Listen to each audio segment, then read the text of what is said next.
우리 유한진 교수는 시인이면서도 또 교수이고 교수이면서도 또 수필로서 우리가 질환지교를 꿈꾸며라는 저 수필집은 정말 장안의 직가를 올리지 않았습니까?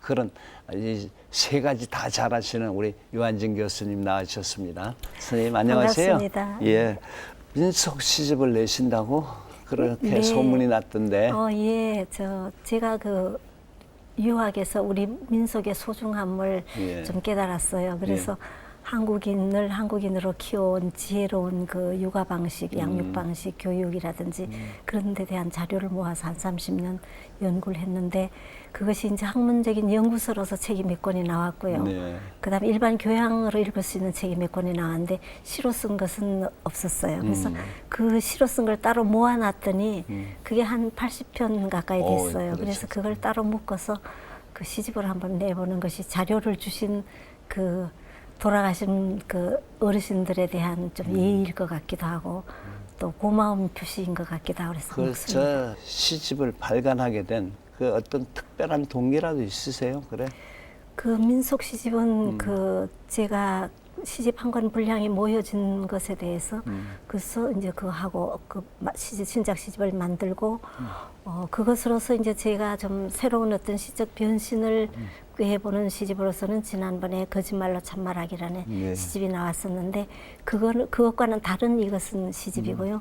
그리고 새로운 또 시적 변신을 시도하기 전에 민속에 관한 시집은 일단 한번 정리를 하고 싶었습니다. 네. 그렇게 하고 활판 시집은 그 지난번부터 작년에 이미 나올 건데 좀 그 사이에 다른 급한 분들의 걸 먼저 내고 또 제 걸 내느라고 저는 뭐 급하지는 않으니까 이렇게 늦었는데 시집이 하도 후사스러워서 그래. 모든 시인들이 그런 걸 다 한 권씩 갖고 싶어 할 거예요. 되게 부러워하시더라고요. 네. 우리 저 유한진 선생님의 저기 1980년인가 우리 질환지교를 꿈꾸며라는 수필집이 예. 뭐 그때 굉장했는데 그때 상시를 좀 말씀해 주시겠습니까? 예, 그게 그 글을 쓰게 된 것이 1984년이었는데 네.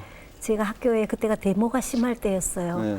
근데 어떻게 그날은 좀 일찍 퇴근해가지고 학교에 집을 갔는데 저녁을 준비를 하다 가니까 전화가 왔어요. 그게 문학사상이라고 그러면서 누가 아마 그 펑크를 냈는가 봐요. 그 원고를 못 쓰고 15매짜리인데 빨리 써가지고서 내일 아침까지 좀 갖다 달라고 이렇게 그래요. 얘기를 하세요. 저는 요즘처럼 이메일이 있거나 뭐 팩스가 있거나 그런 시절이 아니었는데 그래서 제가 뭐 그렇게 하룻밤새 쓸 수 있을지는 모르겠다고 그랬더니 어쨌든 그냥 15매를 채워서 갖다 달라고 그랬어요. 가만히 저녁을 먹고 생각을 해보니까 이런 기회가 저한테 정말 오기가 어렵단 말이에요. 그때는 잡지도 좀 적었습니다. 그렇죠. 뭐 현대문학, 문학사상 몇 개밖에 없었어요. 그래서 이 절호의 기회에 제가 잘 써야지 다음번에 다른 데서 또 청탁이 올 거다 생각해서 그날 밤 꼬박 세워서 그때 가장 고민하고 있던 저한테 가장 관심이 있었던 그런 우정에 관한 문제인데 그것을 질환지교를 꿈꾸며 해서 이제 가장 이상적인 우정의 관계 그런 것을 한번 상정을 해보면서 써서 문학사상에 갖다 드리고 아침에 그 출근을 했어요. 네. 그랬는데 그것이 나오자마자 이렇게 전부 가리방으로 옛날에는 가리방이라고 그래. 멤버 이렇게 긁어가지고 긁어가지고 인쇄하는 거. 그 프린트하는 거 그걸로서 해서 졸업생들에게 그때가 졸업 직후였던 것 같아요. 그렇죠. 그래서 졸업하는 친구들에게 서로 편지로 주고받고 하면서 그런 알려지면서 방송을 타서 거기서 방송에서 그렇죠. 이종환 씨가 읽어줘서 예. 그 책이 급히 묶여져 가지고서는 그 책이 좀 동인 저희 문체 동인이었는데 동인 합동 산문집으로서 묶여가지고서는 많이 팔렸나 봐요. 그랬어요? 예. 그랬구나. 그래서 이제 수필가로서 이제 자리도 네, 또 저는 수필가 협회에 가입도 안 했는데 제가 수필가로서 그러니 말이에요. 유한진 선생 그러면 아름다운 시정신, 그게 좀 뭐 치열한 언어 이런 것들을 통해서 우리 시인으로서 유한진 선생이 잘 우리들에게 알려져 있지만 좀 내가 보면 자랐을 시절에 고생도 좀 하지 않았나 하는 생각이 나는데 좀 그때 어려웠던 시절에 대한 이야기 한번 좀 해볼까요? 뭐 제 세대는 자랄 때 다 어려웠을 거예요. 그때가 다 빈궁한 시대고. 그렇죠. 6.25 전후 그때 정말 어려웠어요. 굶어서 못 먹고 죽는 사람들도 많이 있었고 이제 그런 그래요. 때인데 저희 집도 이제 그 산골 마을이었어요. 육아촌이었는데 제 밑으로 그 남자 동생들이 다 죽는 바람에 아이고. 아주 객지에 나가서 좀 서러움을 받고 돌아오면은 낳아서 키워서 아들 낳아서 키워서 돌아오라는 그런 권유도 있고 해서 이제 저희 외숙부님 형제분이 미리 나가가지고 자리를 잡은 대전으로 이제 갔습니다. 그랬어요? 그래가지고 대전에 와서 학교 네, 다니셨어요? 그럼? 중고등학교를 거기서 다녔습니다. 어허. 그 대전여중하고 대전 호스턴여고를 다녔는데 그래. 공부도 못하고 뭐 사투리 쓰고 말도 조리 있게 못하고 이제 그러니까 선생님 그때 HR 시간이었는데 HR 시간이 그때 제가 문예반에 들어간 것 같아요. 그래서 문예반에 들어가서 서울시에 대해서 질문을 했습니다. 네. 서울이 이 산세도 산유한데 산에는 꽃 피네, 꽃이 피네, 가을, 봄, 여름 없이 꽃이 피네 해서 왜 가을, 봄, 여름이라고 했을까? 봄, 여름, 가을이 계절의 순서인데 그리고 사투리를 쓴다 그러면서 왜 가을이라고 했을까? 가을이라고 안 하고 그거를 제가 좀 떠듬떠듬거리면서 사투리 써가면서 질문을 했어요. 그러니까 선생님이 보시니까 뭐 두드러진 아이도 아니고 사투리 쓰고 촌티가 흐르고 그러니까 선생님이 그걸 싹 무시하고 이제 좀 망신을 주는 대답을 하셨어요. 그래. 그래서 제가 막 그때 죽고 싶었어요.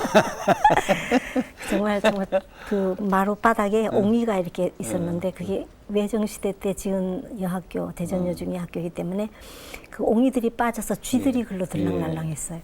그래서 쥐가 돼서 그 마루 속으로 숨어버리고 싶었을 아이고, 정도로 얼마나 속상했어요.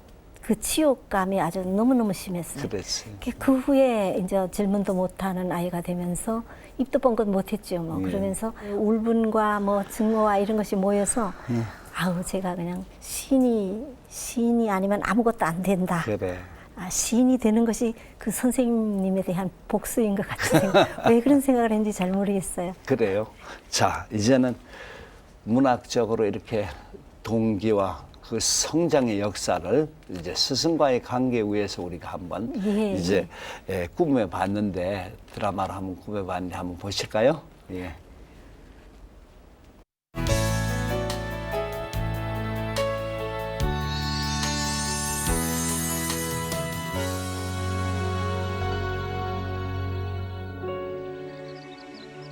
하늘 전다지 거물현. 어린 시절부터 할아버지 아래서 천자문과 한시를 배웠던 유한진. 거물현 누를황.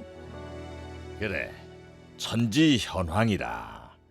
하늘 위에 그 빛이 검고 그윽하며 땅은 아래에 있으니 그 빛이 누르다라는 뜻인기라.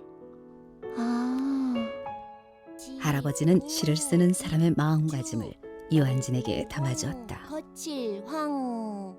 이슬로 맺을 결 할위 서리상. 이슬로 맺을 결 할위 서리상. 노결위상이라. 예, 앉으나. 예, 할아버지. 여기 이 서리상자를 보니까네 생각나는 얘기가 있구나. 그게 뭔데, 예? 그게 말이다, 옛날에 시를 배우는 두 소년이 있었는기라. 근데 어느 날 서리가 내린 게야. 한 소년은 집이 있어서 온전히 피할 수 있었고, 한 소년은 집이 없어서 서리를 피할 곳을 찾아 헤맸는기라. 가진 고생을 다 한기라. 그 후 두 소년에게 똑같이 시를 쓸 기회가 생겼는기라. 자, 이 두 소년 중에 누가 더 마음 깊은 시를 쓸 수 있었겠노? 글쎄, 예. 잘 모르겠어, 예. 그건 말이다, 집이 없어서 집을 찾아 헤매는 호랑이에게는 힘이 길러지듯이 진정 좋은 글도 오랜 고통의 과정과 세월의 아픔을 겪어봐야 나올 수 있는 것이니라. 아, 그렇구나. 지금은 네가 잘 이해 못해도 언젠가 반드시 반드시 알게 될 기다. 예, 할아버지. 그리고 15년 후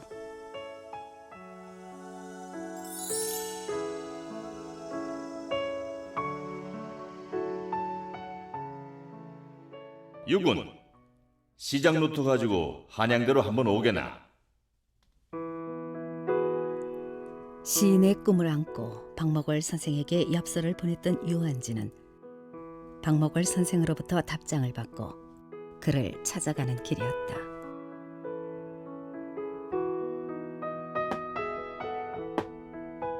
들어오세요.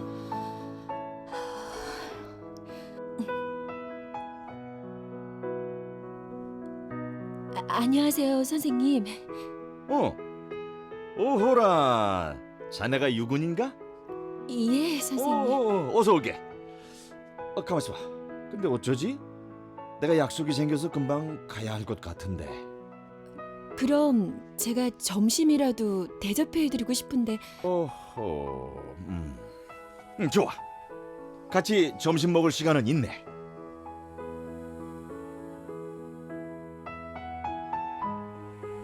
그렇게 설렁탕집을 찾은 두 사람. 이 집 설렁탕이 진국이지. 응? 자, 어서 들자고. 예, 선생님. 감히 박목월 선생 옆에 있던 소금 그릇을 가져오지 못한 채 맹탕에 설렁탕을 먹어야 했던 유한진. 이 친구 영 쑥맥인 걸 보니 사람 하나는 됐네 그려. 앞으로 시 잘 쓰겠구먼. 자, 여기 소금 넣게나. 이후 박목월의 제자로 시를 쓰기 시작한 유한진. 시인의 뿌리가 되어주었던 할아버지의 가르침. 그리고 그 후 만난 최고의 스승. 그 덕에 그녀는 오래 우러나는 깊고 진한 시를 쓸 수 있었다.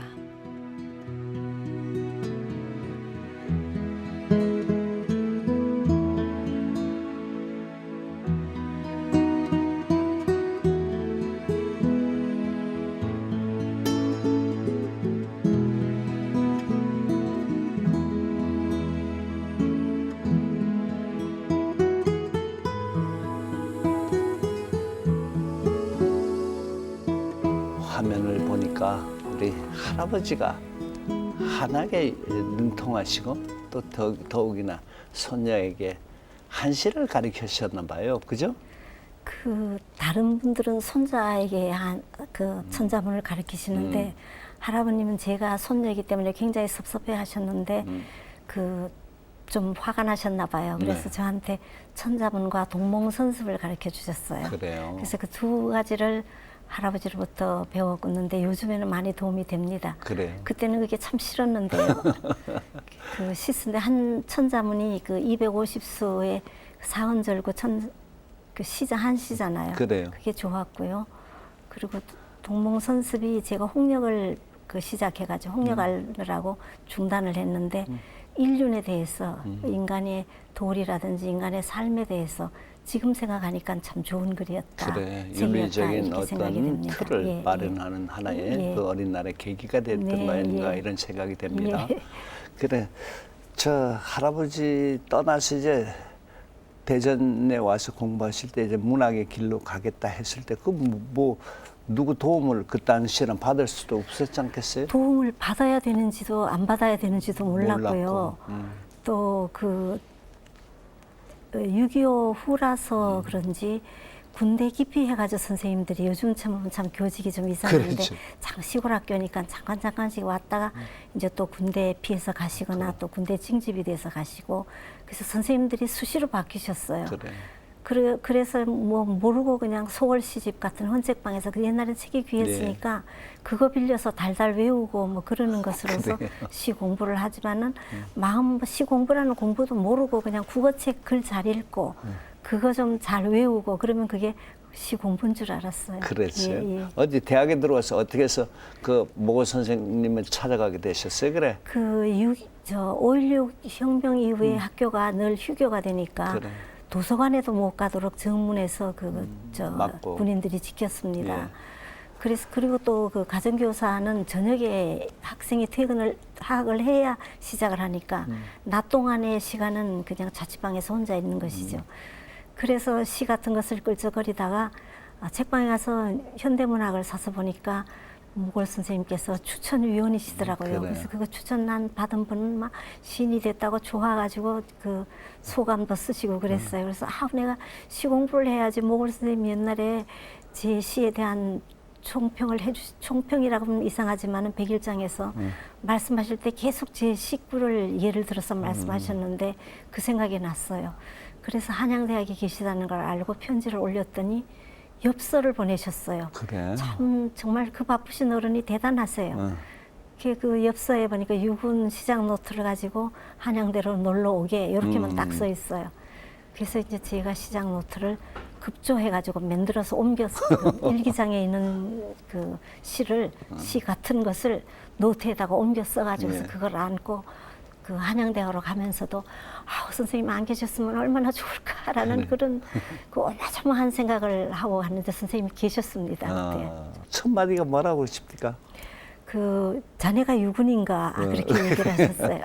그래서 아이 선생님 그렇습니다. 그랬더니 뭐 밥 제대로 세 끼 먹나 뭐 그런 얘기를 하고 집 고향이 어딘가 집이 어디고 부모님이 뭘 하시고 지금 뭐 자취하나 뭐 하나 이제 하숙하나 뭐 그런 거 물으셨어요. 그래요. 그리고 시장 노트는 그냥 대충 한번 보시고 바쁘시다고 깜빡 잊어버리셨다고. 근데 제가 언제 간다는 통보를 안 하고 제가 그냥 갔기 그래. 때문에 선생님이 약속 시간을 제가 끼어든 것이죠. 그래요. 그래서 그 화신띠 지금 화신백화점 없어졌는데 그 뒤에 설렁탕 집이 아주 유명한 게 있는데 자네 거기 가보겠나 그러시더라고요. 그래서 아이 그러겠습니다 하고 따라가서 제가 맨 설렁탕을 먹었어요. 선생님 산문에도 그런 산문이 있고요. 그 후에 말씀도 하셨어요. 그래요. 예. 나도 들었어요. 들으셨어요? 예, 네. 설렁탕 그때 같이 먹고 오신 날인가 봐. 내가 그거 들은 적이 있어요. 그 설렁탕을 어떻게 먹더라 그러는데 내가 말할 수는 없고 그 설렁탕을 들었더라 그러는데 아이고 그래 얼마나 그랬으면 소금도 못 달라고 그러셨어요. 그래? 너무너무 어렵고 죄송하고 근데 선생님께서 자꾸 하실 때까지 저희는 선생님이 어려웠어요. 그래. 너무너무 요즘같이 좀 제가 늙고 그랬더라면 선생님한테 의리광도 부리고 선생님 저랑 사진도 한번 찍어요. 선생님 사진 찍고 싶어요. 이랬더라면 선생님 모시고 둘이나 몇 사람이 찍는 사진이 있었을 텐데 그 말씀도 드릴 만큼 제가 잘하기도 전에 선생님께서 돌아가셔서 예. 정말 사진 찾아보니까 사진도 없어요. 그래요. 그 현대문학에 이제 추천해. 예, 현대문학에 3회 추천받았는데 예, 65년, 66년, 67년 그 3년인데 저는 빨리 받은 거예요. 그 다른 분들은 10년이 걸리기도 하고 그래. 10년 동안에 한 번도 안 해주셔가지고 안 해주신 게 아니라 시가 안 됐겠죠. 그래서 그냥 그 선생님 댁 대문을 발길로 차고 나오면서 내가 그냥 이 집에 다시 오나 봐라 뭐 그랬다는 그 얘기도 있고 근데 선생님 돌아가시고 10주기, 20주기, 30주기 이런 때 제자들이 이제 모여서 그런 얘기를 자기들이 겪은 얘기를 하고 막 웃었죠. 그랬어요. 예, 예. 그또 모골 선생님이 그 추천하신 시인들이 적지 않습니까? 적어요. 선생님께서 굉장히 산하 제한을 엄격하게 하셨어요. 예. 어느 해인가 제가 그 원효로 4가 5번지인가 그 일로 선생님 원고를 가지고 시 몇 편 써가지고 가자 했더니 선생님께서 고무신을 끌고 심정다방으로 나오셨어요. 네. 그 원효로 로타리에 그렇지. 심정다방이라고 있었어요. 시를 보시더니 참 좋다 하고 눈을 감으시고 안경을 머리에 이시고 그러고서는 허공을 눈을 감고 허공을 쳐다보시더니 그 다음에 눈을 뜨시고 하시는 말씀이 유군 나는 시 몇 편 좋다고 시인 만들지 않네. 예, 자네는 영문과를 나온 것도 아니고 국문과를 나오지도 않았는데 시 몇 편 좋다고 시인을 만들었다가 살기 어려우면은 시 안 쓰면 나는 뭐가 되노? 그렇게 말씀하셨어요. 그래요. 그러면 유한진 선생님이 이제 우리 모골 선생님의 위에서 시 한 편 낭송하시겠다고 하셨으니까 한번 낭송해 보실까요? 예.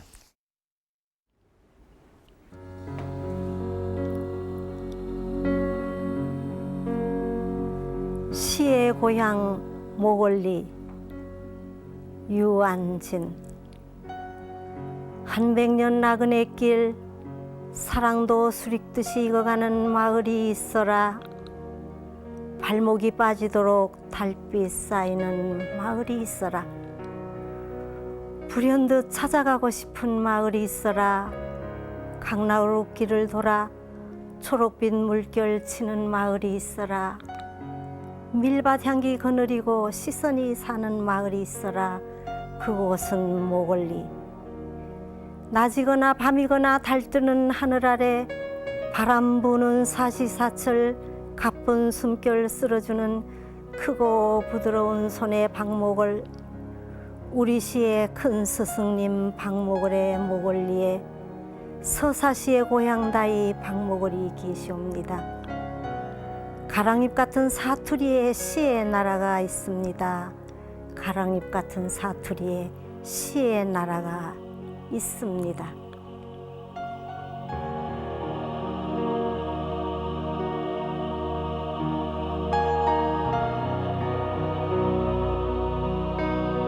유한진 시인이 그 낭송하는 시를 듣고 앉았으니까 마음이 그냥 오그라들고 어떻게 저는 꼭 아버님 목소리가 살아있는 것 같은 생각이 듭니다. 선생님 오늘 이렇게 여러 가지 우리 이야기 중에서 이제 한번 꼭 물어보고 싶은 것 중에 하나가 모골 선생님 여기 계시다고 그러면 유한진 선생님은 뭘 제일 먼저 말씀드리고 싶으십니까? 선생님께서 살아 계셨더라면은 저희들이 성장하는데 많은 도움이 됐을 텐데 참 원망스럽습니다. 네.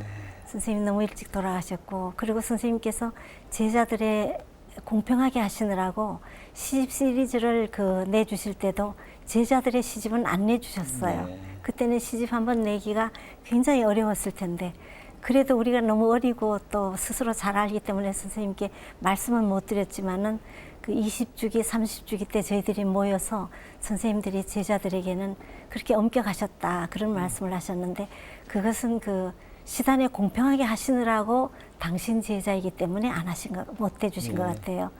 그래서 그 선생님께서 제자들을 그 사이에 끼워 넣어 주시고 하셨더라면은 오히려 선생님이 불공평한 분이 되셨을 텐데 엄격하시고 공평하신 분에 대해서 제자들의 성장에는 참 도움이 못 되시고 돌아가셨어요. 그것이 선생님께 참 투정 부리고 좀 화내고 싶고 좀 그렇습니다. 그래요. 예. 실에 이제 우리가 스승과 제자 이 인연에 대해서 유한진 선생은 시를 통해서 모골 선생과 나의 인연에 대한 어떤 해석을 한다면 어떤 말로 이제 끝내실 수 있겠습니까? 제 문학에 있어서는 이제 부모님이시죠. 아버님이시자 어머님이신 셈이시죠. 저를 시인으로 낳아주신 분이시니까.